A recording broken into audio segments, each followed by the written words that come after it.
안녕하십니까. 조국혁신당 당선인 김준영입니다.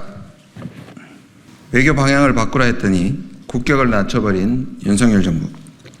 한중일 서울 정상회의가 우여곡절 끝에 개최되었고 어제 끝이 났습니다.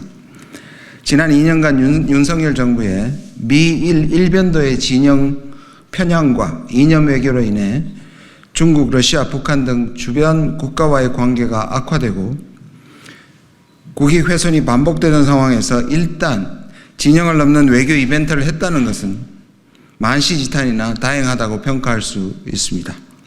향후에도 이러한 국익 중심의 외교가 지속되기를 촉구합니다. 그런데 말입니다.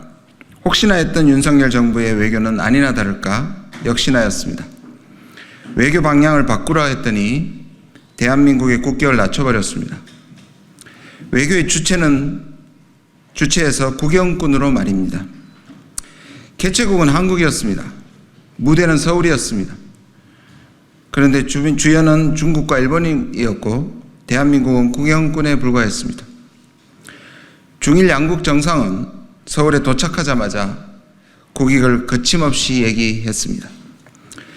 일본은 중국의 수산물 시장을 다시 개방하라고 요구했습니다. 중국은 일본의 해고염수 방류를 중단하라고 명확하게 요구했습니다. 삼국 정상의 마지막 행사인 기자회견장에서도 양국은 서로를 향해 분명한 입장을 개진했습니다. 공개적 명시적으로는 상호 협력을 얘기하지만 비공개적 우회적으로는 국익을 챙기는 살벌한 말의 전쟁이었습니다. 그것이 정상 외교입니다. 그런 치열한 외교 무대에서 대한민국만 제대로 국익을 못 챙겼습니다. 심지어 구체적인 요구조차 하지 않았습니다. 대일 굴욕 외교는 이번에도 이어졌습니다. 지난 수주간 한일 사이를 뜨겁게 달궜던 라인 사태에 대한 윤 대통령의 언급은 귀를 의심하게 했습니다. 일본에 진출한 한국 기업에 대한 일본 정부의 부당한 압박에 대해 항의하기는커녕 윤석열 대통령은 일본 총무성 행정 지도가 네이버 지분 매각 요구는 아닌 것으로 이해하고 있으며 한일 외교 관계와 별개의 사안이라고 일본의 입장을 옹호했습니다. 아니, 국내 기업의 투자와 사업이 차별받아서는 안 된다라는 말을 하기가 그렇게 어렵습니까? 게다가 정부의 민간기업 개입은 2003년 발효된 한일 투자협정 위반 사항이라는 점을 왜 따지지 못했습니까?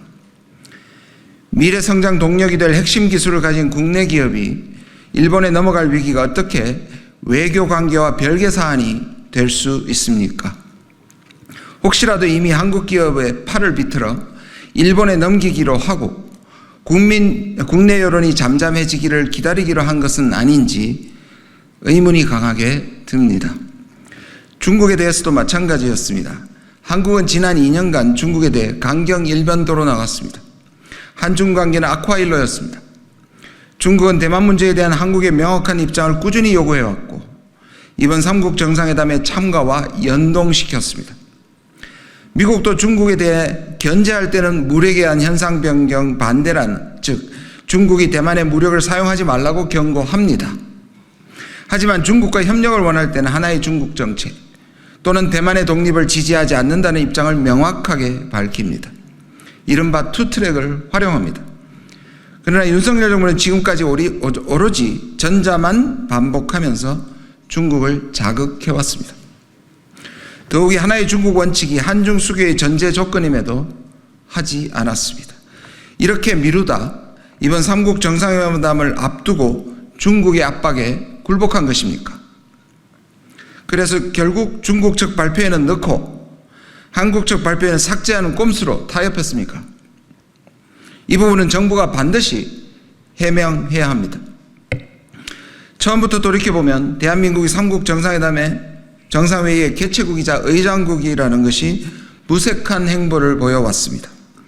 이번 삼국 정상회의 일정이 처음 알려진 것은 그것도 외교부나 우리 언론이 아니었습니다. 우리는 기시다 총리의 발언을 인용한 일본 언론을 통해서 들었습니다. 정상회담이, 그것도 삼국의 정상회의 개최 날짜를 확정한 것이 불과 개최 전 일주일도 안 됐다는 것은 너무도 이상합니다. 일정 확정은 물론이고 의제 선정에서 주도권을 잃고 말았습니다. 애초에 의제를 좁히지 못했고 개최국으로서의 외교 역량을 발휘하지 못했습니다. 공동성명은 좋은 말의 성찬과 구름 잡는 추상의 향연이었고 구체적 협력 방안은 찾기 힘듭니다. 결국 이번 삼국 정상회의는 그간 잘못된 윤석열 정부의 외교를 획기적으로 전환해서 실용주의 외교를 펼칠 절호의 기회를 무산시킨 것입니다. 일본과 기울어진 운동장을 고칠 계기도 중국과의 관계 복원의 돌파구도 만들지 못한 채 끝나버렸습니다. 서울에서 벌어진 외교전에서 한국이 어떤 역할도 못했던 2024년 한중일 정상회의를 보며 130년 전의 청일전쟁과 겹쳐 기시감이 듭니다. 대륙 세력과 해양 세력이 한반도에서 부딪히는데 무능한 왕조와 정권은 아무 일도 못하다가 결국 일본 제국주의의 식민지로 전락했었다는 역사를 우리 국민은 두 번 다시 보고 싶지 않을 것입니다. 조국 혁신당과 국민은 이런 일이 재현되는 것을 결코 좌시하지 않을 것입니다. 윤석열 정부에 권고합니다. 제발 이념 편향 외교 그만하고 실리 외교에 나서라고 말입니다. 중국은 물론이고 러시아와 관계 개선을 통해서 대북 영향력을 활용해야 합니다. 외교 무대에서 제대로 된 행위자가 되어야 합니다. 운동장에서 선수로 뛰십시오. 그럴 자신이 없으면 차라리 나서지 마십시오. 40 총선에서 참패한 이후 윤 대통령이 외교에 집중하려고 한답니다. 제발 외교에 집중하지 마시기 바랍니다. 그것마저 망치지 마십시오. 대한민국의 미래를 위해 윤 대통령이 외교에 나서지 말고 가만히 있는 것이 그나마 낫다는 현실에 전문가로서 참담함을 느낍니다. 2024년 5월 28일 조국 혁신당 국회의원 당선인 외교전략특별위원회 위원장 김준영